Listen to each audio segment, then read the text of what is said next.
స్తోత్రము స్తోత్రము. మహాపరిశుద్ధుడు, మహాగణుడు, వాక్యమైన దేవ యేసు ప్రభా, మీకు వందనాలు, స్తుతులు, స్తోత్రాలు చెల్లించున్నాం ప్రభా. గడిచిన పునరుత్థానం నుండి ఇప్పటి వరకు మమ్మలను, సంఘంలో బిడ్డల ప్రతి ఒక్కరిని కూడా క్షేమకరంగా మీరు దాచి ఉంచినందుకు మీకు స్తుతులు, స్తోత్రాలు చెల్లించున్నాం ప్రభా. సన్నిధిలో తండ్రి కూడుట మీ కృప చేత తండ్రి ఇదను ప్రభా. పాటల ద్వారా మిమ్మల్ని మయంపరుచున్న ప్రతి నాలుకలో మీరు సరళ చేయండి, ప్రతి గొంతుకుని సవరించండి, ప్రతి ఒక్కరిని ప్రభా మీ స్వాధీనం ఉంచండి, హృదయంలో మీ స్వాధీనం అందించి తండ్రి బలపరిచి చొప్పున సహాయం నచ్చండి. ఆరాధనలో మీరు ఉండండి ప్రభా. అలాగే సాక్షి సమయాల్లో కూడా మీరే ఉంది తండ్రి. సాక్ష్యం నిలబెట్టుకునేటువంటి జీవితాలు మాకు దయచేది ప్రభు, కృప చూపండి. అలాగే వాక్య పరిచర్యను కూడా మీ స్వాధీనం అందించండి. శోధకుడికి, దుష్టుడికి, చీకటికి అధికారం లేకుండా ప్రభావి పరిశుద్ధాత్మ కార్యం జరిగించండి, మీ తోడించండి. ప్రతి కాలంలో పరిశుద్ధాత్మ ప్రభా, ప్రతి కాలంలో కూడా మీరు మాట్లాడే దేవుడు ప్రభా. అయానిచ్చే జీవులకు వారసులవులకు తండ్రి మమ్మల్ని ఎన్నుకున్నావు ప్రభా. నీ వధువుగా మమ్మల్ని స్వీకరించి తండ్రి నీ పరిశుద్ధ వాక్యంతో మమ్మల్ని ఎత్తుపట్టి నీ వాక్యంతో మమ్మల్ని కడిగి అయాని కృప చెప్పి నీ యొక్క ఆశీర్వాదంతో ప్రతి కుటుంబం దర్శించి తనకు చెప్పమని సమస్తం నీ స్వాధీనమైన పరిశుద్ధమైన యేసుక్రీస్తు ప్రశస్త నామములో ప్రార్థించి వేడుకొచ్చున్నాము. ఆమేన్. హల్లెలూయా, హల్లెలూయా. దేవుని స్తోత్రం. జక్కయ్యా దిగిరా నీ ఇంటికి వస్తాను, జక్కయ్యా దిగిరా నేను నీతో ఉంటాను, జక్కయ్యా దిగిరా నీ ఇంటికి వస్తాను, జక్కయ్యా దిగిరా నేను నీతో ఉంటాను, దీవిస్తాను దిగిరా, రక్షిస్తాను దిగిరా, దీవిస్తాను దిగిరా, రక్షిస్తాను దిగిరా, నీ ప్రార్థన వింటా దిగిరా, దిగిరా నీ ప్రార్థన వింటా దిగిరా, దిగిరా నేనే నీ ఇంటికి రక్షణ వచ్చింది, నేనే నీ ఇంటికి రక్షణ వచ్చింది, నేనే నీ ఇంటికి రక్షణ వచ్చింది, నేనే నీ ఇంటికి రక్షణ వచ్చింది, దీవిస్తాను దిగిరా, రక్షిస్తాను దిగిరా, దీవిస్తాను దిగిరా, రక్షిస్తాను దిగిరా, నీ ప్రార్థన వింటా దిగిరా, దిగిరా నీ ప్రార్థన వింటా దిగిరా, దిగిరా జక్కయ్యా దిగిరా నీ ఇంటికి వస్తాను, జక్కయ్యా దిగిరా నేను నీతో ఉంటాను. పాపంలో ఉంటే నీ పాపం వీడి దిగిరా, గర్వంతో ఉంటే నీ గర్వం వీడి దిగిరా, పాపంలో ఉంటే నీ పాపం వీడి దిగిరా, గర్వంతో ఉంటే నీ గర్వం వీడి దిగిరా, జీవిస్తాను దిగిరా,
దొంగలుంటే న్యాయం కొరకు దిగిరా దీవిస్తాను దిగిరా మంచిస్తాను దిగిరా దీవిస్తాను దిగిరా రక్షిస్తాను నీ ప్రార్థన వింటాను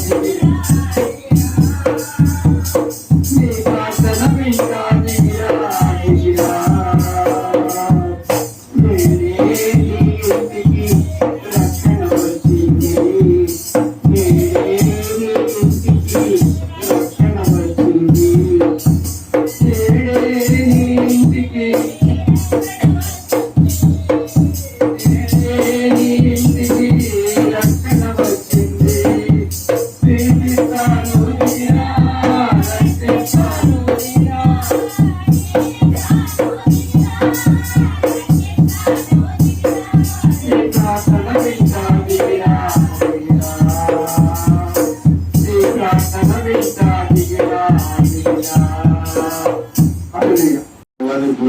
పరిశుద్ధుడా ఈ దినములు సెలవు నాతో మాతో ఉంచి తండ్రి పాటల ద్వారా మిమ్మల్ని మహిమపరుచున్నాం ప్రభా. ప్రతి ఒక్కరిని మీ స్వాధీనం అందించండి తండ్రి, కనికరించండి. పాటలతో తండ్రి మిమ్మల్ని మహిమపరుచున్నాము. ప్రతి నాలుకను సరళం చేసి ప్రతి గొంతును సవరించి తండ్రి మీకు చూపండి. రాలేనటువంటి బిడ్డలకు సమయం దయచేసి నీ యొక్క పక్షులు ప్రభా, నీ శ్రేష్టమైనటువంటి రాసులు పక్షురాలు ఎప్పుడు నీవో వాటిని సమకూర్చి సహాయంతో ఇచ్చేది ప్రభా. ప్రతి ఒక్కరిని శ్రేష్టమైన దీనితో నడిపించండి. వాక్యంలో గెలుచుండగా ప్రభా మీరే మాట్లాడండి. సాక్ష్యాల్లో మీరున్నారు ప్రభా. ప్రతి కుటుంబంలో ప్రతి వ్యక్తిగతంగా సంఘం అన్ని విషయాల్లో మీరే మాట్లాడి సహాయం దయచేయమని పరిస్థితుల్లో యేసుక్రీస్తు ప్రశస్త నామములో ప్రార్థించుకుంటున్నాము. ఆమేన్. హల్లెలూయా. స్తోత్రం. ప్రియమైన దేవుని ప్రియులారా, మనము దేవుని యొక్క శ్రేష్టమైనటువంటి బిడ్డలుగానే మనం ఉన్నాం. ఆయన చేసినటువంటి పనుల్లో కూడా అన్నిటికన్నా శ్రేష్టమైనటువంటి ఏమని అంటే మానవుడు, మనుష్యుడే. అన్నిటికన్నా కూడా ప్రథమ ఫలముగా చేసింది మనల్ని, శ్రేష్ఠులుగా చేసింది మనల్ని, శ్రేష్టమైన జీవితాన్ని ఇచ్చింది మనల్ని. ఆయన కృపరించి ఆయన శ్రేష్టమైన ఆశీర్వాదాన్ని అనుగ్రహించింది కూడా మానవుడికే. కానీ మానవుడు దేవుని విషయంలో ఎంతో దూరమైపోతున్నాడు. ఎందుకు దూరం అవుతున్నాడంటే లోక సంబంధమైనటువంటి సంగతులతో లోకములో పడిపోయి నశించిపోతున్నాడండి. లోకము దాని సంగతులు ఏదో ఒక విధాన గతించిపోతే లోకము దాని సంగతులు గతిస్తుంది. కానీ దేవుని చిత్తము చొప్పున జరిగించేవాడు నిరంతరము నిలుచు. కాబట్టి నీవు దేవుని యొక్క వాక్యమును బట్టి, దేవుని చిత్తమును బట్టి నీవు జీవించడం నేర్చుకోవాలి. రోజులు చాలా మంది చెప్తారు, రాత్రి చెప్తా, ఒక సేవకునికి 2 కళ్ళు ఎంత విధానంలో, ఎంత ప్రాముఖ్యత. అలాగే వాక్యము బోధించడము జీవించడము కూడా అంతే ప్రాముఖ్యమని. బోధించడం వాడు జీవించడం వేరు కాదు, చెప్పడము కాదు, కానీ జీవితము కూడా కొనసాగించాలి. కష్టాలు వచ్చినా, సమస్యలు వచ్చినా ఎదుర్కోవాలి ప్రార్థనతో. శరీర బలహీనత వచ్చినా ఎదుర్కోవాలి. ఆర్థిక ఇబ్బందులు వచ్చినా వాటిని జయించుకోవాలి. లోకంలో అనేకమైనటువంటి దోషులు వచ్చినా వాటిని జయించుకోవాలి. అంటే మనకన్నా ముందున్నటువంటి వారు ప్రవక్తలు కానీ అనేకమంది దేవుని యొక్క సేవకులు హతసాక్షులుగా మిగిలిపోయారు. దేవుడు వారికి ఇచ్చినటువంటి శ్రేష్టమైనటువంటి జీవితము హతసాక్షి జీవితాలండి. దేవుని స్తోత్రం. అంతగా మంచి జీవితం లేదు.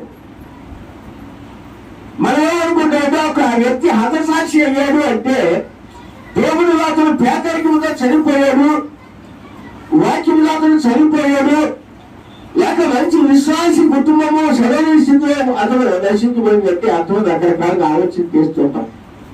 లోకాయ దేవుడు నిజముగా వారిని ఆశ్రయించేందుకు గొప్పగా ఐశ్వర్యం ఇవ్వాలి కదా, కార్లు ఇవ్వాలి, మంచి మంచి బిల్డింగ్లు ఇవ్వాలి, బంగారాలు ఇవ్వాలి, మంచి పేరు ప్రఖ్యాతులు ఇవ్వాలి, హోదా ఇవ్వాలి అని మనం ఆలోచన చేస్తాం.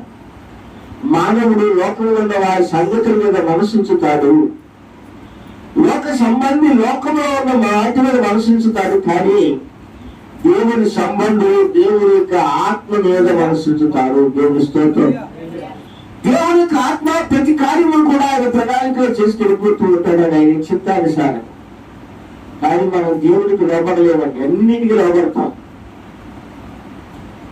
అన్నిటికీ మనము లోపడుతూ ఉన్నాయి. ఊరికి ఒక వ్యక్తులకి ఏదైనా ఒక విషయం చెప్పాడు, నేను దానికి ఎంతో ఇదైపోతాం. కానీ దేవుని వాక్యానికి నీవెన్నడూ వెలుపడలేవు. వాక్యములు బట్టి కష్ట నష్టమైన ఆయన జీవించలేవని. కాబట్టి దేవునికి వాక్యం వల్ల నువ్వు జీవించు, దేవుడు నీ పక్షాన్ని నిలబడతాడు. దేవుడి మీద నువ్వు ఆధారపడు, దేవుడు నీ కుటుంబం పక్షాన్ని కార్యం చేస్తాడు. దేవుని వాగ్దానం మీద నువ్వు నిలబడినప్పుడు ఆ వాగ్దానం నువ్వు నిశ్చిత్వానికి తీసుకెళ్తుంది. పరలోక రాజ్యపు ద్వారమని తెలుస్తుంది. ఆకాశపు వాక్యంలో తెరవబడతాయండి. దేవుని స్తోత్రం గమనించండి. మనం అనుకున్నప్పుడే తెరవబడాలి అనుకుంటాం. నేను ఈరోజు ప్రార్థన చేసే కదా వెంటనే జరిగిపోవాలనుకుంటావు. దేవుడి ప్రణాళికలో జరగవలసిన గడి ఉన్నది. ఒక సమయం ఉన్నది, కాలములు సమయములు ఆయన చిత్తములని. దేవుని స్తోత్రం.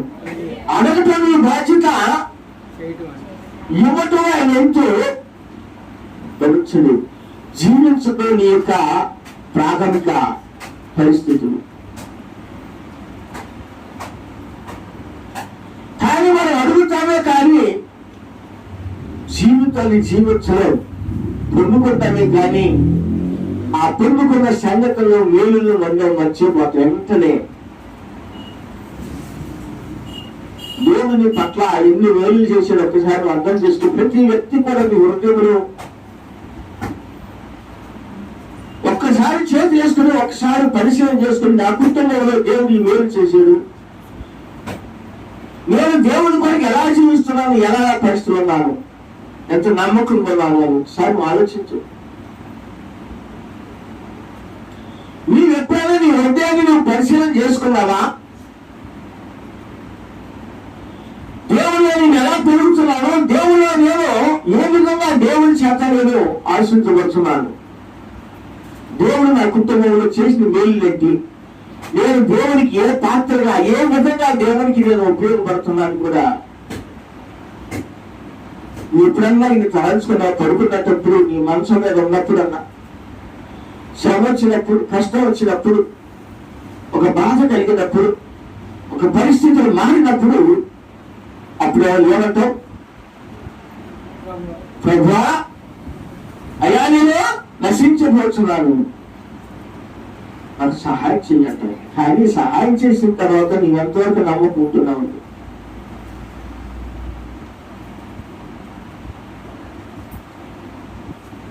దేవుని యొక్క ఆశీర్వాదం పొందిన తర్వాత నీవు ఎంతవరకు దేవుడి విషయంలో నమ్మకం కలిగి ఉన్నావు?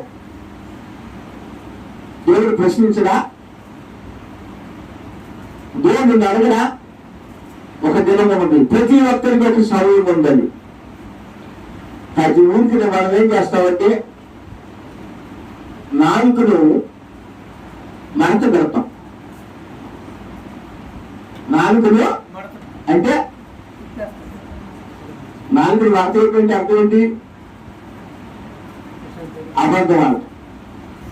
వెంటనే దాన్ని ఏ కోణంలో చెప్పాలా, ఏ కోణంలో మార్చేయాలా, ఏ కోణంలో మనం అనుకుంటాం.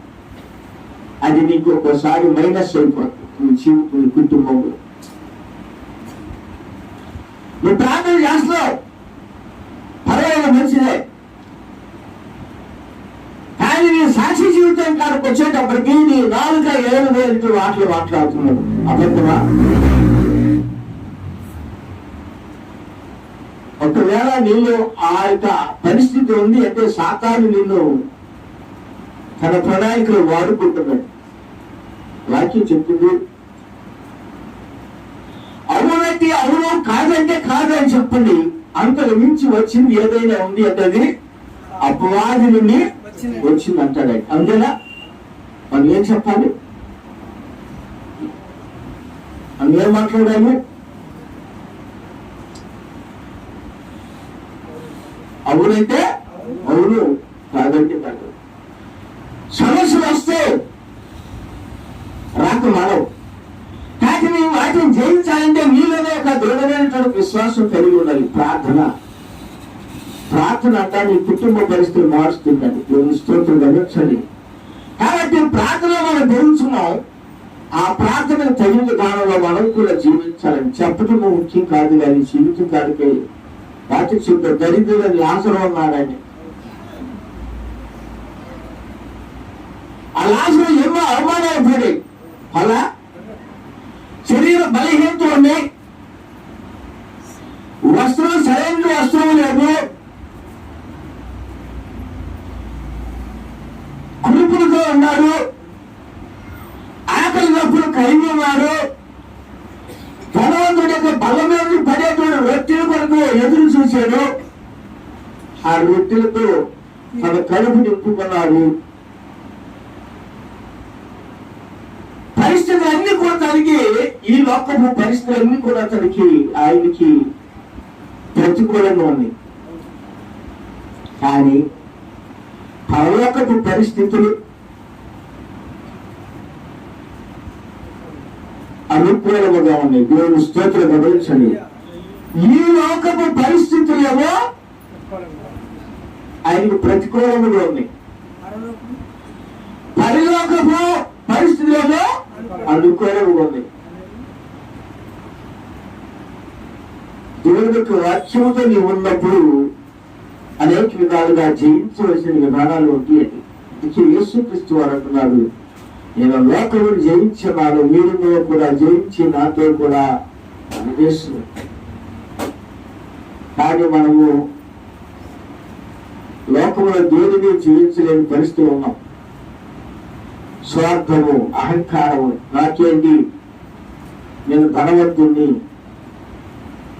గమనించండి, మనుషులు రకరకాలైనటువంటి స్వార్థపూరితమైన ఆలోచనలు వచ్చినప్పుడు ఆ కుటుంబము చాలా పతనానికి దారి తీశారు. స్త్రీలో ఎప్పుడైతే లోభి అనేటువంటి ప్రారంభమైందో ఆ కుటుంబంలో దీవెనలు కోల్పోతుంది, ఆశీర్వాదం కోల్పోతాం. ఇలాగ వాళ్ళు అంటారు, ఏమండి మా అమ్మాయి కుటుంబంలో సంసారాన్ని కట్టుకోవడంలో చాలా గట్టిదండి. అంటే చాలా గట్టిదండి, సంసారానికి గట్టిదండి. ఆ రూపాయలు కూడా వేస్ట్ గా పోలేదండి. ఆ రూపాయిని ఎట్లా ఖర్చు పెట్టాలో, ఏ విధంగా దేవుడికి ఉపయోగం, ఏ విధంగా చేయాలో తెలుసండి. కానీ సంసారంలో గట్టిదే, కుటుంబంలో గట్టిదే. ఒక శ్రేష్టమైనటువంటి జీవితాన్ని కోల్పోతున్న ఆ సంగతి నీకు తెలుసా?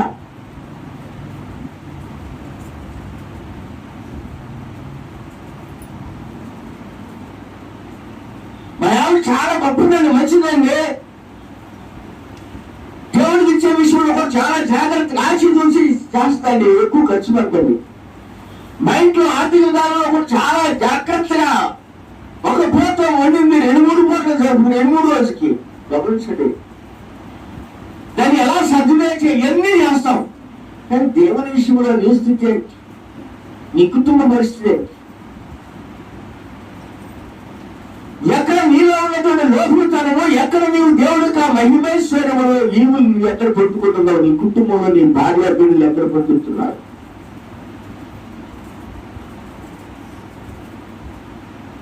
ఎక్కడ పెట్టుతున్నారు? దేవుడి విషయంలో ఒక దొంగగా వెళ్ళిపోతున్నావు, లోక విషయంలో ఒక గంటగా పెరుగుతాము. చాలా గట్టిదండి ఆమె, చాలా మంచిదండి సంసార విషయంలో. ఒక ఉల్లిపాయ కూడా బయట ఇవ్వదండి. ఉల్లిపాయ కూడా మనకి బయట విరుగు పొరుగులు కూడా పట్టలేదు, అంత గట్టిదండి. కరెక్టే. దేవుడి యొక్క ఆశీర్వాదం దానిలో ఉందా?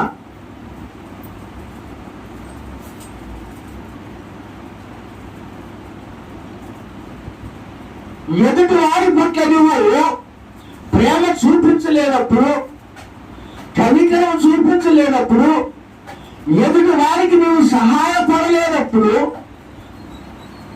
మరి దేవుడు నీకు ఎలా సహాయం చేస్తాడు?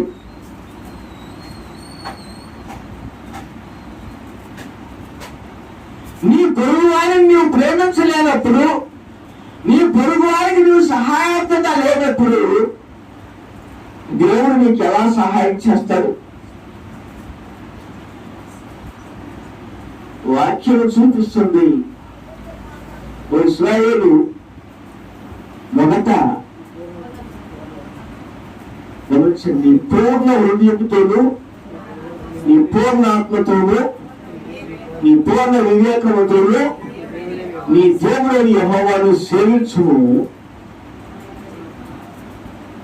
రెండవది, నిన్ను అలా నీ పొరుగువారిని, నీ పొరుగువారిని అలా ప్రేమ లేదు, నీవు ఎదుటి వారికి చెయ్యి చాయలేవు, దేవుడు నీకు చెయ్యి ఎట్లా చాపిస్తాడు?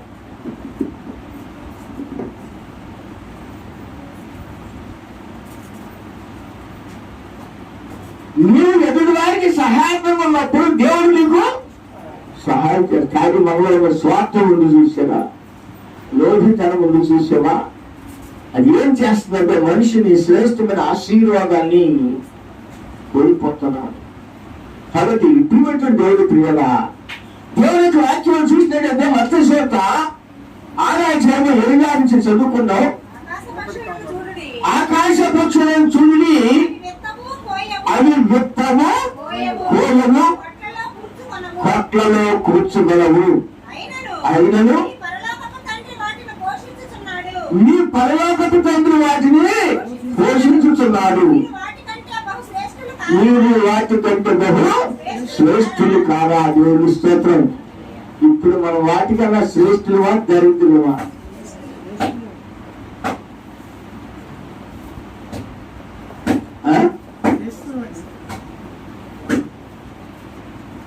మన బొమ్మ ఉంది ఇక్కడ, ఆకాశంలో పక్షి ఉంటుంది.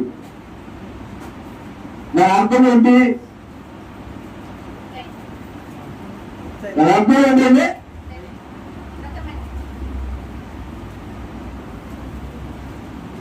మనం వాక్యం మీద దేవుడి మీద ఆధారపడేటది అర్థమయ్యాయి. ఆకాశ పక్షుల కన్నా ఆయనకు విశ్వాసులు, వాళ్ళకి బిడ్డలు శ్రేష్ఠమైనటువంటి వారు. ఆకాశ పక్షి తల్లికి ఆహారం కూడా తిరిగి ఏ విధంగా తన యొక్క కడుపును, తన జీవనాలను కొనసాగిస్తుందో వాటికన్నా మనం శ్రేష్ఠులు. కాబట్టి మనకి దేవుడు మంచి రెక్కలు ఇచ్చాడు, మంచి ఆశీర్వాదాలు ఇచ్చాడు, మంచి ఉద్యోగాలు ఇచ్చాడు, మంచి భార్యలు, మంచి పిల్లలు ఇచ్చాడు, మంచి కుటుంబాలు కట్టాడు, మంచి చదువు సంధ్య మంచి అన్ని ఇచ్చి చక్కగా పోషిస్తుంటే మనము వాటిని చూసి నేర్చుకోవాల్సినటువంటి మానవుడు ఏం చేస్తున్నాడు? ఇప్పుడు లోకము, ఈ లోకములో గొప్పవాడిని అవ్వాలి, నేను లోకంలో ఒక ధనవంతుడు అవ్వాలి, నేను నా కుమారుడు కొరకు బాగా సంపాదించాలి, నా కుమార్తె కొరకు బాగా సంపాదించాలి, నేను అన్యాక్రాంతం చేసేసేది, మోసం చేసి అబద్ధవాడు, దేవుని విషయంలో కూడా నేను దోషిగా నిలబడే సరే సంపాదించాలనుకుంటున్నావు. చివరికి దానిని నీ కుమారుడు, నీ కుమార్తె అనుభవించలేరు. ఎందుకని?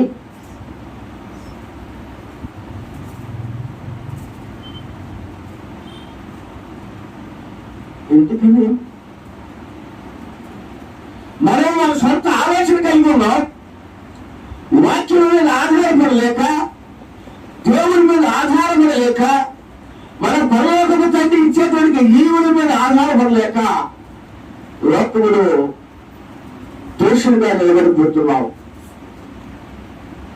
అబద్ధముతోను, ఐహిక విచారముతోను, ధన మోసముతోను ఈ లోకపు భోగ భాగ్యముల కొరకు, పేరు ప్రఖ్యాతుల కొరకు, ఐశ్వర్య ఘనతల కొరకు రకరకాల విధానంతో మనల్ని మనమే మోసం చేసుకుంటున్నాం. దేవుడి కాడికి వచ్చేటప్పటికి నీ ఒక దోషిగా నీవు నిలబడిపోతున్నావు. దేవుడి స్తోత్రం. కాబట్టి ప్రియమైన దేవుడు పిల్లరా, మత్తయి సువార్తలు చెప్తున్నాడు, ఆకాశ పక్షులను చూడని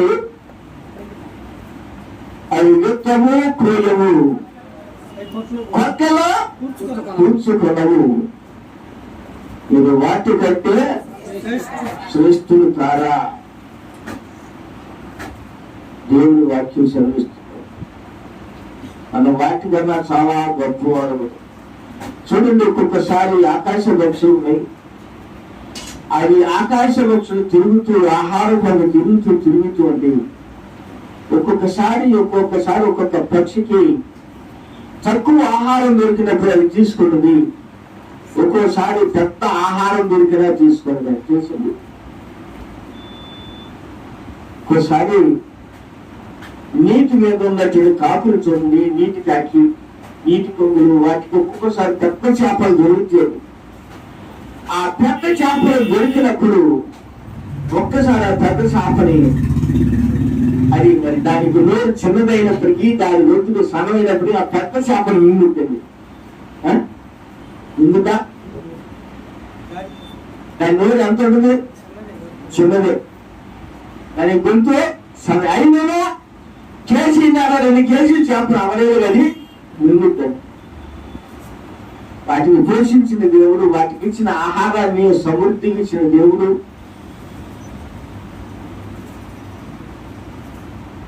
మనకెవరా?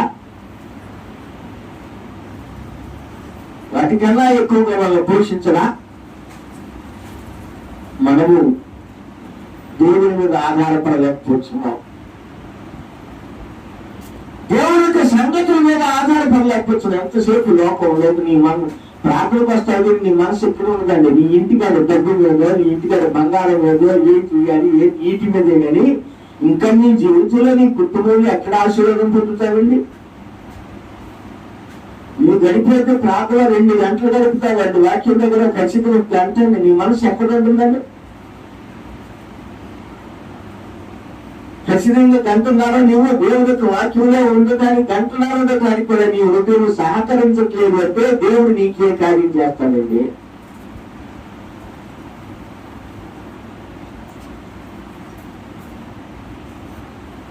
కార్యం చేయాలి అంటే దేవుడి దగ్గర నీవు నమ్మకంగా ఉండాలి.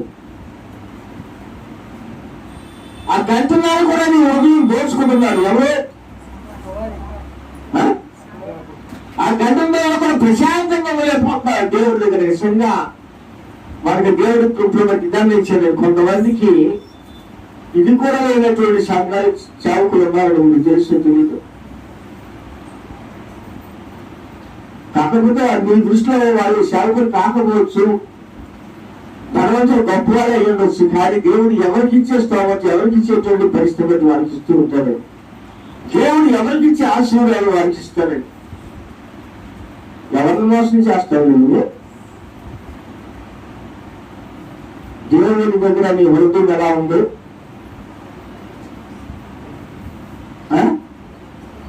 దేవుని దగ్గర నీ హృదయం ఎలా ఉంది ఇప్పుడు చెప్పు.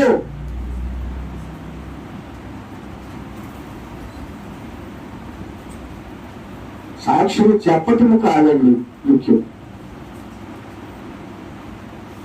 మనం చెప్పింది దేవునికి అంగీకారమా కాదా? దేవుడు సాక్ష్యాన్ని బట్టి మన పట్ల కార్యం చేస్తారని.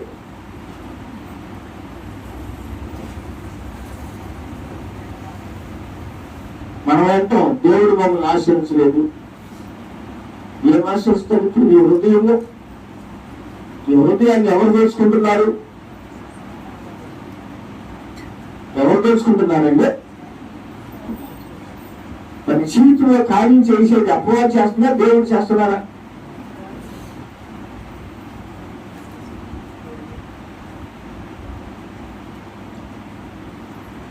ఈ కుటుంబంలో కార్యం దేవుడు చేస్తున్నాడా, అపవాది చేస్తున్నా?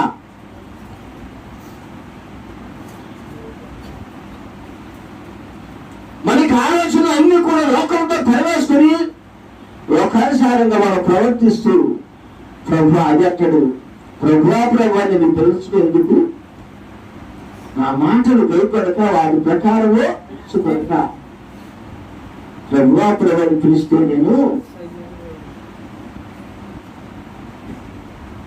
ఆ మాట చప్పున చేయవాడు అతను ఎలాంటి వ్యక్తి అంటే బండ మీద కట్టబడిన ఇల్లుని పోయి ఉంటాడండి. బండ మీద కట్టబడినటువంటి ఇల్లు తుఫాను వచ్చినా, వరద వచ్చినా, వాన వచ్చినా, ఏది వచ్చినా నిలబడుతుంది. కానీ ఇసుక మీద కట్టబడిన జీవితాలు ఎంతవరకు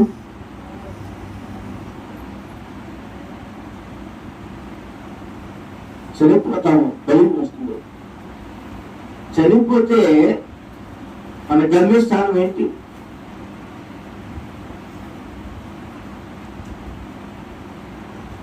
దేవుడు నిన్ను పిండముగా ఉన్నటువంటి దేవుడు నిన్ను బయటికి తీసి నీకు మంచి శ్రేష్టమైన జీవితాన్ని ఇస్తే ఎవరు మోసం చేస్తున్నావని దేవుని కాదా? సమయాల గ్రంథం ఒక మాట అంటాడు, నరుని ఎడల నరుడు తప్పు చేసినా దేవుడు క్షమిస్తాడు కానీ దేవుని ఎడల తప్పితం చేస్తే ఎలా క్షమిస్తాడండి?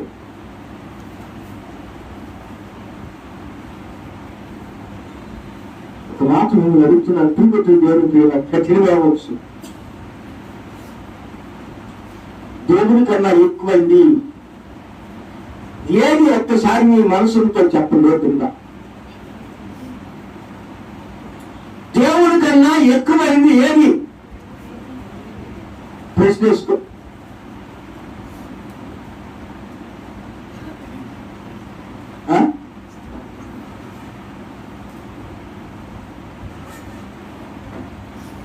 ఇదివరకు రోజుల్లో సినిమాకి వెళ్తే 3 గంటలు 2 గంటలు కూర్చుని ఉండేవాళ్ళండి. మనకి ఎన్ని పనులు సరే అట్లా మానేసుకునే సినిమాకి వెళ్ళి చూసుకుని ప్రశాంతంగా అమ్మయ్య సినిమా బాగుంది, మన మనసు అంతా కూడా దాని మీద కేంద్రీకరించి ఇన్ని చూసేస్తాం. కానీ ప్రాంతం వచ్చిన తర్వాత ఎప్పుడు వెళ్ళిపోతారో వాక్యము, ఎప్పుడు పాస్టర్ గారు ఆమెనాన్ని వదిలేస్తారో, ఎప్పుడు వెళ్ళిపోవాలా అనుకుంటాం. ఎప్పుడు మాస్టర్ గారు ఆమెనంటారా, ఎప్పుడు మనం వెళ్ళిపోవాలనుకుంటాం. ఒకప్పుడు సినిమాకి వెళ్ళినప్పుడు ఆ మనసులో ఎప్పుడు సినిమా అయిపోతాను ఎప్పుడు ఆలోచన చేసేవాడు.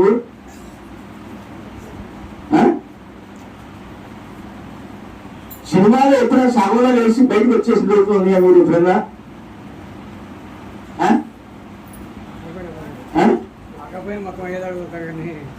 బాగా పోయినా లాస్ట్ వరకు చూస్తామండి. ప్రార్థన వేస్తే, దేవుని సన్నిధికి వస్తే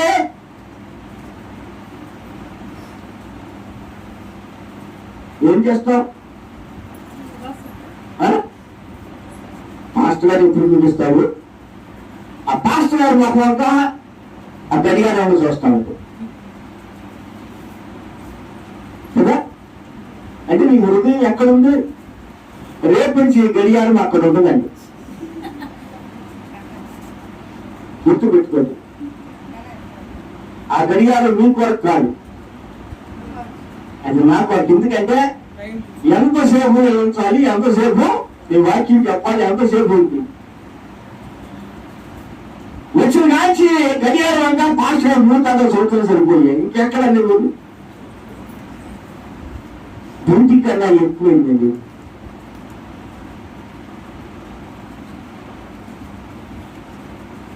దేవుడు నీ హృదయంలో కొలువై ఉన్నాడు. వాక్యానికి నీ హృదయంలో చోటు, ఆ వాక్యానికి నీ స్థానము.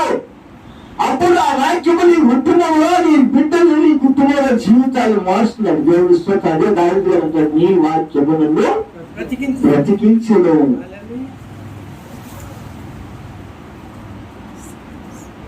ఇప్పుడు మంత్రిశాఖలు ఏం చెప్తారు?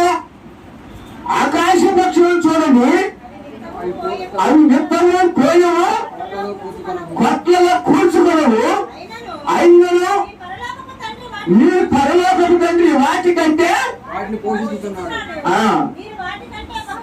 మీరు వాటికంటే మీరు శ్రేష్ఠుడు చాలా దేవుని స్తోత్రం. దేవుడు వాటిని పోషించినటువంటి దేవుడు మనం పోషించడా? వాటికి ఇచ్చినటువంటి ఆరోగ్యము మనకి ఇవ్వరా? వాటికి ఇచ్చిన ఆహారము మనకి ఇవ్వరా? వాటికి ఇచ్చినటువంటి కాపుదల దేవుడు మనకి ఇవ్వరా? వాటికి ఇచ్చిన సంతానాన్ని ఆ పక్షి ఏం చేద్దో తెలిసింది, వేటాడి ఆహారాన్ని తీసుకొచ్చి తన పిల్లల యొక్క నోట్లో పెడతాడు. వాటిని పోషించేటువంటి తండ్రి పక్షి వాటిని పోషించినటువంటి జీవితాలు మనకి ఇవ్వడం, మనల్ని పోషించలేదు. మనం ఏం చేస్తున్నాం ఇప్పుడు? మన పిల్లల కొరకు మనం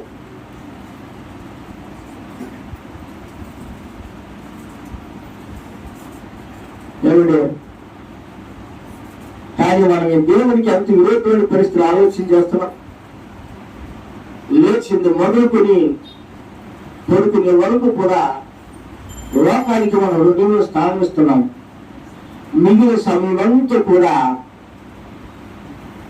లోకము లోకము లోకం. మరి దేవుడికి ఎప్పుడు ఇస్తారు హృదయం స్థలం? దేవుని వాక్యం మీద ఎప్పుడు ఆధారపడతారు? వాక్యం అని కుటుంబంలో కార్యం చేయొద్దా? మీ బిడ్డల్ని వాక్యం ఆశ్రయించలేదంటే మిమ్మల్ని ఆశ్రయించకపోవచ్చు, కానీ నా కుటుంబానికి దేవుడు నా బిడ్డల్ని ఆశ్రయించలేకపోతాను. డబ్బు లేకపోవచ్చండి, ఈరోజు నేను దరిద్రుడు అవ్వచ్చు. దేవుడు మన పిల్లలకి ఇచ్చే ఆశీర్వాదం ఏంటో మీకు తెలుసా? ఏమన్నది? మంచి ఆరోగ్యము, మంచి చదువులు కానీ, మంచి కాదు, అన్ని విషయాల్లో కూడా దేవుడు ఆ బిడ్డలకి ఇవ్వాలి. ఈరోజు చాలా మంది యవ్వనస్తులు ఎక్కడుంటున్నారు? బార్ షాపుల్లో, కైలు, పాల్ పరాగులు, గుడకాలు, గంజాయిలు, చోదాలు, క్లబ్లు, పబ్బులు, చెడు వ్యసనాలకు బానిస అయిపోయి వారి కుటుంబాలను వాళ్ళు పాటు చేసి వారి జీవితాన్ని వాళ్ళు పాటు చేస్తున్నారు. దానికి బాధ్యత ఎవరు? తల్లి. ఎవరండి? తల్లిదండి. ప్రవక్త చెప్తాడు, మత్తయి సువార్త, మార్కు సువార్త, లూకా సువార్త, యోహాను సువార్తలు, 4 సువార్తలు ఎలా ప్రాముఖ్యమో తల్లి కూడా ఒక సువార్త, 5వ సువార్త అంటాడు. దేవుని స్తోత్రం. మరి తల్లికి ఎంత బాధ్యత ఉన్నది? ఈ తల్లి పిల్లలు ఏం చేస్తుంది?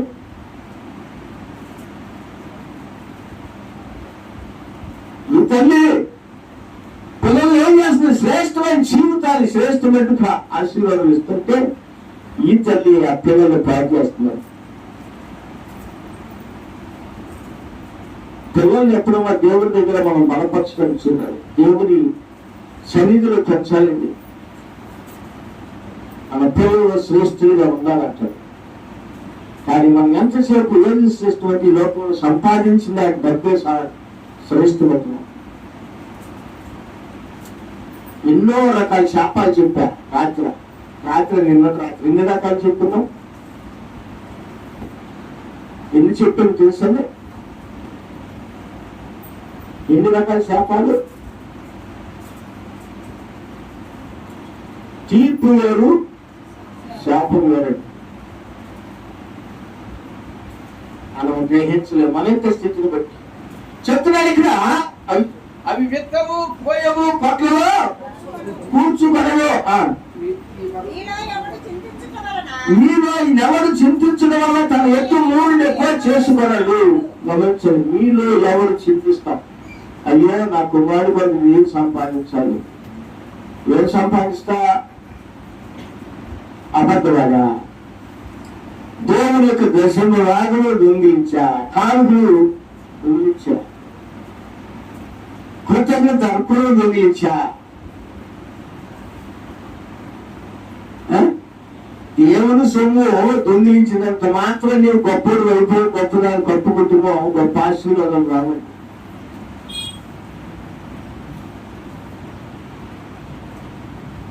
సామెతలు అంటారు, వెదజల్లి అభివృద్ధి కలిగినట్లు వారు కలరు, తగినంత దేవునికి ఒక దరిద్రైన వారు కలరు అన్నాడు. ఉందా సామెతల గ్రంథంలో?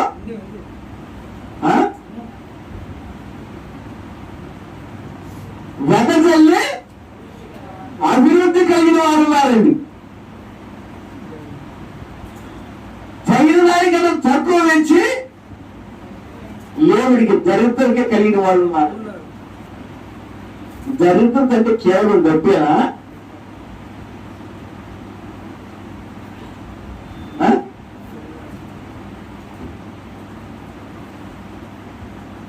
మంచి శ్రేష్టమైన జీవితం, అన్నిటికన్నా శ్రేష్టమైన వాక్యంలోకి మనం వెళ్తే దేవుడు మన బిడ్డలకి ఇచ్చేటువంటి మొట్టమొదటి ప్రధానమైన శ్రేష్టమైన ఆశీర్వాదం ఎంతో మీరు అంత చెప్తారా? మంచి భార్య దొరుకుట ముఖ్యము కన్నా విలువైనది అంటే దేవుని స్తోత్రం. అవునా? అన్నిటికన్నా మన పిల్లలకి ఇచ్చేది శ్రేష్టమైనది ఏంటి? ఇప్పుడు ఏదండి? మంచి భార్య లేక మంచి భర్త. మనం మోసం కొంటే మోసపూర్తుడు భార్య వస్తే మోసపూర్తుడు భర్తే వస్తాడు. నీ తల్లిదండ్రులు నీ కుటుంబం ఎప్పుడైతే మోసపూరితమైన స్థితిలో ఉంటుందో మోసపూరితమైన భార్య వస్తుంది, మోసపూరితమైన భర్తే వస్తాడు.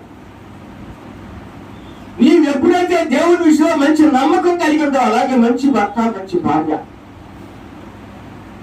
దేవుడి చేసే శ్రేష్ఠుడు ఆశీర్వాదం. కానీ మనం దేవుణ్ణి మోసం చేసేప్పుడు దేవుని మీద ఎప్పుడైనా ఆధారపడుతుంది తెలుసుకున్నావా? పేరు మీద గొప్పతనం ఉందా? వ్యసనంతో వసీతో లోపల ఒకటి పైకి ఒకటి.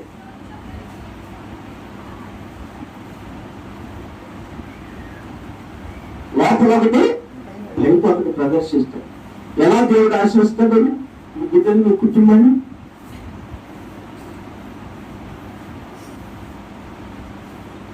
దేవుడి కన్నా ఎక్కువ నీకు తెలుసు, నీవు అనుకుంటావు నా జ్ఞానం చాలా గొప్పది కదా, నా కుమారుడికి మంచి భార్య ఎత్తికి తీసుకొచ్చాను కదా, లేక నా కుమార్తెకి మంచి భర్తను తీసుకొచ్చాను కదా నీవు అనుకుంటావు లోక జ్ఞానంతో.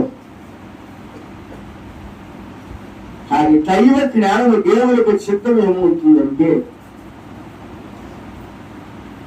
ఒక స్త్రీని గాని పురుషుని గాని తల్లి గర్భం నుంచి బయటికి తీసేస్తే ఆ పురుషునికైనా ఆ స్త్రీకైనా మంచి వధువులను వరులను సిద్ధపరిచేది మళ్ళా దేవుడు. దేవుడి స్తోత్రం గమనించండి. కానీ మనము మన సొంత తెలివితేటలు ఇది చాలా గొప్ప ధనవంతులండి. మన స్థితిని ఉంచేట రీచ్ రీచ్ అనుకుంటాం. ఒకనొక దాన్ని రీచ్ అయిపోయి పూరైపోతాం. ఒకప్పుడు ధనవంతులు అనుకుంటాం, ఒకప్పుడు పేద పరిస్థితి చేస్తుంది. పరిస్థితి ఏమవుతుందో నీకు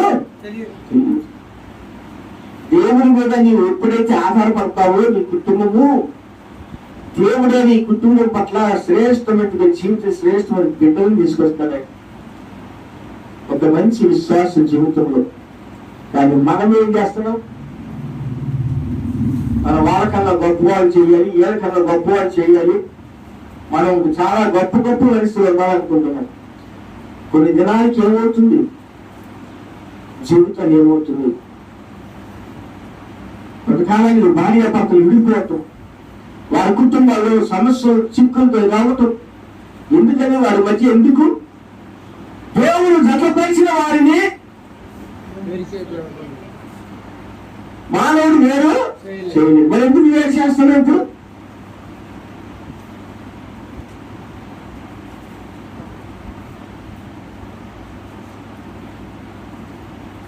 దేవుడు జతపరిచాడు బాగుంది. ఎందుకు ఏదవుతుంది?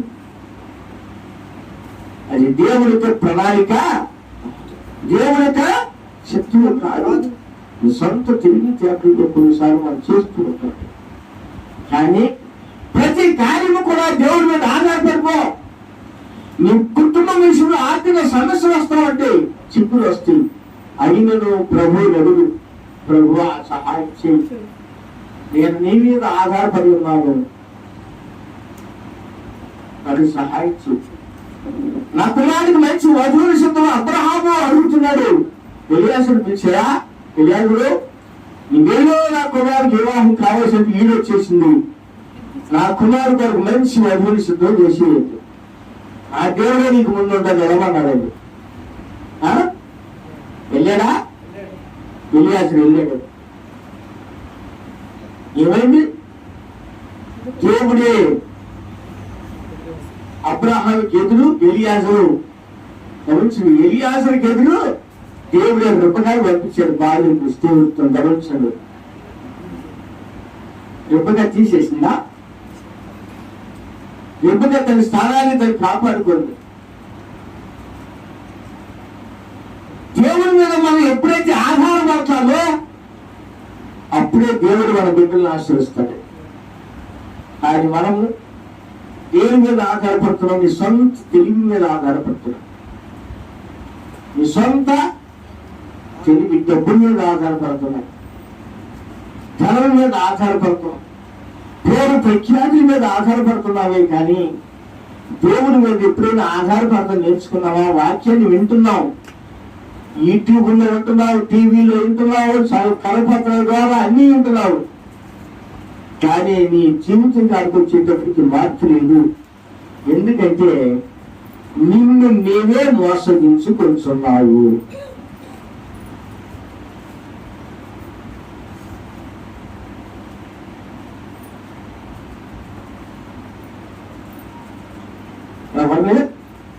దేవుడు నిన్ను మోసం చేయలేవు.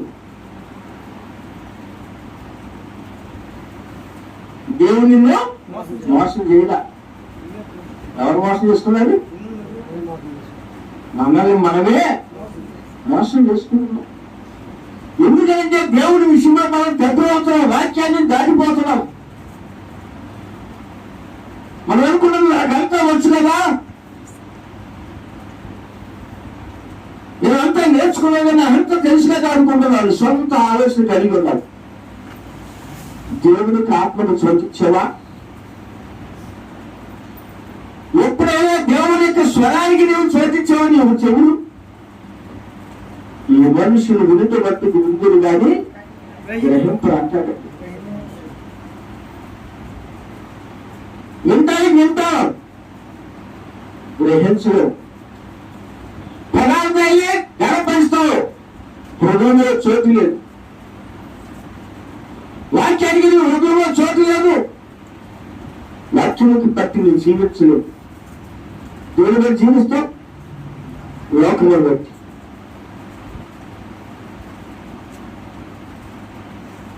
లోకంలో దాని సంగతి గుర్తించిపోతుంది.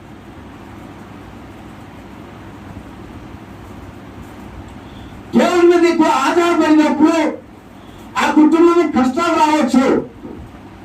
అయినను దేవుడు మరొక దినాన్న కుటుంబానికి దీవెనిస్తాడు. నశించిపోవచ్చున్న బంగారం అంట, సువర్ణం అంట, అది కొలువులు వేస్తేనది శ్రేష్ఠ, దానిలో ప్రతిబింబం కనబడుతుంట. దేవుని స్తోత్రం. నువ్వు నిజమైన బంగారం అండి.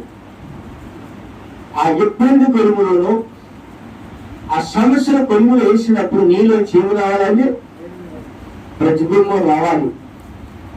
దేవుడి కొరకు, ప్రభువా నీ చిత్తము లేకుండా నా కుటుంబంలో నా జీవితం ఏది జరగలేదు, సహాయం చేయండి. నా కుటుంబంలో ఈ కార్యం జరిగించేయా, నేను నమ్మకంగా ఉన్నాను. స్వార్థం చెప్తాడు, మిక్కిలి కొంచెములో నమ్మకం ఉండేవాడు. ఆయనకి ఎవరు కావాలి? నమ్మకస్తులు కావాలి. కానీ వర్షపూర్తులు వారు కావాలా? వేషధారులు కావాలా? అహంకారులు కావాలా? అవిధేయత కలిగిన వారు కావాలా, లోక సంగతితో ఉన్నవారు కావాలా? ఆకాశ పక్షుల కన్నా మనం శ్రేష్ఠమే. వాటిని పోషించినట్టు వాటికన్నా వైభవంగా మనం పోషిస్తుంటే నీలో ఇంక ఎక్కడ ఉండదు? ఏ ఆశ కలిగి ఉన్నారు? దురాశ. ఏ ఆశ అంటే ఎక్కడ విడా చేస్తుంది? దురాశ గర్భమును ధరించి పాపమును కలగా పాపము పరిపక్వ మరణంలో యాకోబు భక్తులు ఉంటుంది. దురాశ గర్భమును ధరించి యాకోబు ఒకట్లో ఉండదండి, ఉత్తేజంలో పాపమును కలగా, పాపం అంటే పరిపక్వమయ్యి మరణాన్ని కలదంటాడు. దేవుని మీద ఆధారపడుకోకుండా దురాశకి నీ హృదయాన్ని చోటించి అపవాదిని చోటించి నీ కుటుంబంలో ఆశీర్వాదాలు కోరుకుంటున్నావేమో.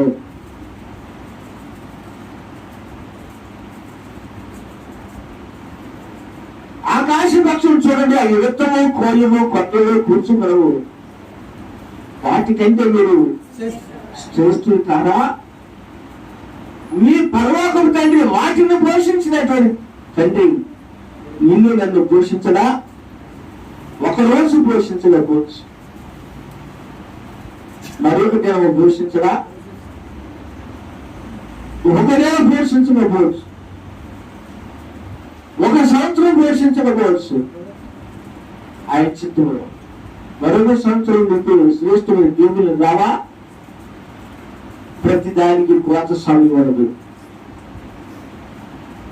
కోత కాలం వచ్చినప్పుడు ఆ పంట సమకూర్చుకుంటావు. దేవుని స్తోత్రం.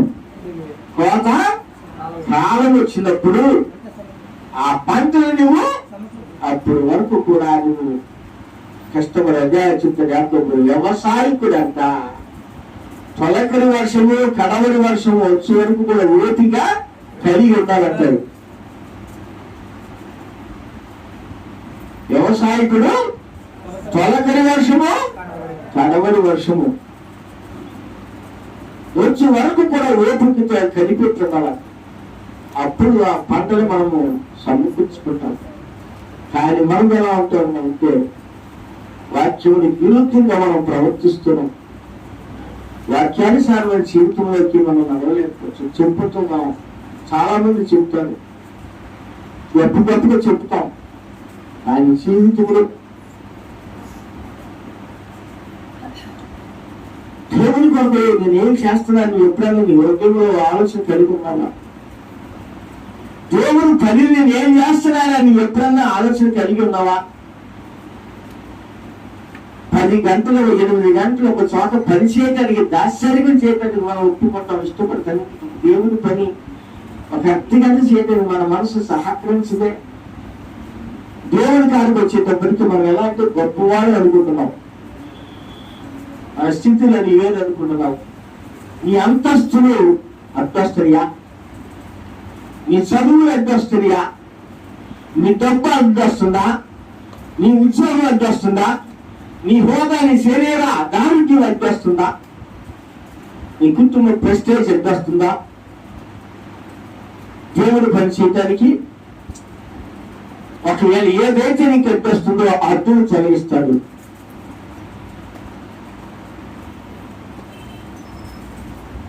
ఏదైతే నీకు అడ్డొస్తుందో దేవుడికి నీకు మంచిగా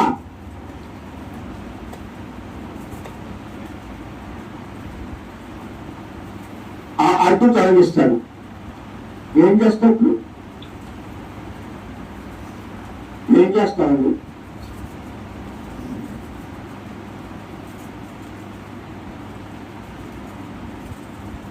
అడ్డు తొలగిపోయిన తర్వాత ఏం చేస్తాడు? మనకు ఉద్యోగం అడ్డు వచ్చిందండి. సపోజ్ దేవుడికి నాకు మనకి ఉద్యోగం అడ్డు వచ్చింది. కొంతకాలం చూస్తారు దేవుడు ఆ ఉద్యోగాలు బట్టి. ఓహో, నీవు నా పని చేయడానికి నీకు ఉద్యోగం అడ్డొచ్చింది కాబట్టి, ఆ హోదా అడ్డొచ్చింది కాబట్టి దాన్ని తీసి పక్కన పెట్టేస్తాడు. అయిపోయింది. పరిస్థితి ఏంటి? మీకు ధనం ఒక అహం వచ్చేసింది అనుకో, అదర్పు వచ్చింది అనుకో, దానిని తీసి పక్కన పెట్టేస్తారు. అప్పుడు నీ పరిస్థితి స్టేటస్ అడ్డొచ్చింది, దాన్ని తీసి పక్కన పెడతాడండి. ఏదైతే అడ్డొస్తుందో దాన్ని తీయడా? ఏంటి దేవుడు పని చేయటానికి నీకు ఏదైతే అడ్డొస్తుందో ఆయన తీసి పక్కన పెట్టి మూల కూర్చోబెడతాడు. అప్పుడు ఏం చేస్తాను?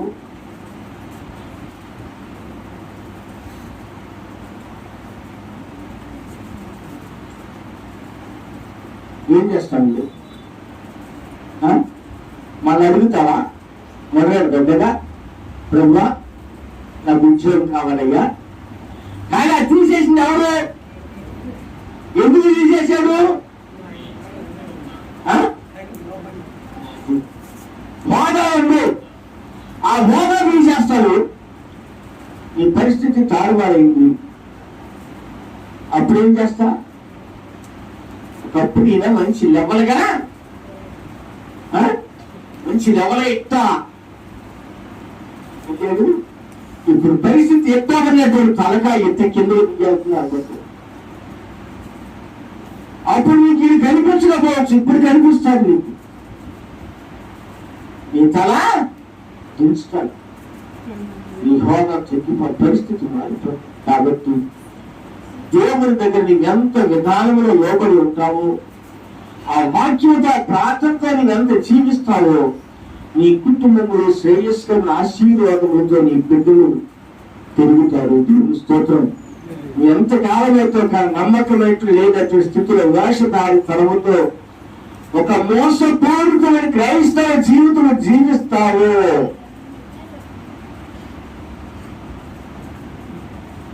మోసపూరితమైన క్రైస్తవ రోల్డ్ గోల్డ్, నకిలీ బంగారం, కవరింగ్ నగలు, లోపల లాగే పైన గోల్డ్ కోటింగ్. 6 నెలల తర్వాత ఏముంది? అదంతా కొట్టుకుపోతుంది, చెమటికి పోవడానికి. దాని లోపల రంగు బయటపడిపోతుంది. నీ స్థితి కూడా అంతే. ఎంతకాలం అయితే నకిలీ స్థితిలో మనం జీవిస్తామో, వేషధారి జీవితంతో, నామకాంత జీవితంలో జీవిస్తామో, కొంతకాలానికి పరిస్థితులు మారిపోతాయి. నీళ్ళు ఉన్నటువంటి అసలు రంగేళ్ళు బయటపడిపోతాయి. బంగారమా, రాయిగా, ఎత్తడా, ఇనుమా, ఏదనేది బయటపడిపోతుంది. బయట అప్పుడు గుర్తులు అంటారు. కాబట్టి దేవుని యొక్క వాక్యం మీద ఆధారపడదు. వాటిని పోషించే దేవుడు మనల్నే పోషించగలడు. వాటిని సంరక్షణ, వాటికి కాదుగా ఇచ్చినటువంటి దేవుడు మనకి ప్రాప్తిస్తాడు. ఓడివాడంట నీ కొరకు వలపన్నీడు అంటాడు. ఆ వలలో నీవు చిక్కుకుంటున్నావేమో జాగ్రత్త. ఆ భక్తులు చెప్తారు. పక్షుల కొరకు వలయేస్తాడు. ఆ వేసినప్పుడు ఆ వలలో పక్షులు చిక్కుకుంటున్నాయి. ఒకవేళ నువ్వు ఆ సాతాను యొక్క వలలో చిక్కుకున్నా, నువ్వు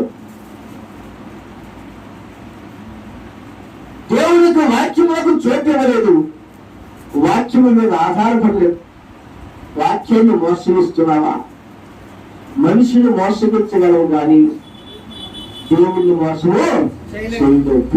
దేవునికి ప్రియుడ, మధ్యాహ్న కాల సమయంలో దేవుని కొరకు మంచిగా జీవించడం, యథార్థంగా జీవించడం, దేవునికి పరిగే నా స్థితి ఏంటి, నా పాత్ర ఏంటి, నేను చేయాలి ప్రభు, నన్ను నీవు ఏ పాత్రగా వారు నేర్చుకున్నావు,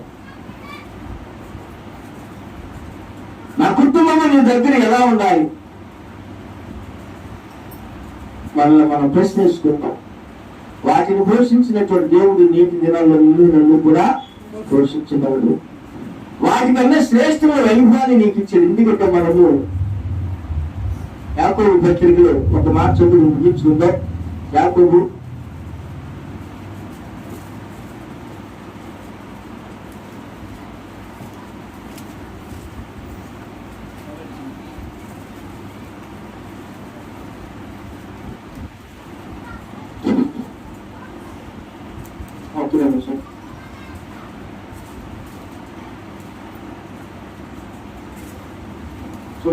చేయము 17 వచ్చిన శ్రేష్టమైన ప్రతి ఈవియు సంపూర్ణమైన ప్రతి వరమును ఫలసంబంధమైనది జ్యోతిర్మయుడగు తండ్రి యొద్ద నుండి వచ్చును. ఆయన యందు ఏ సంచలత్వమేమో గమనముల వలన కలుగు ఏ అయినమో లేదు. ఆయన తాను సృష్టించిన వాటిలో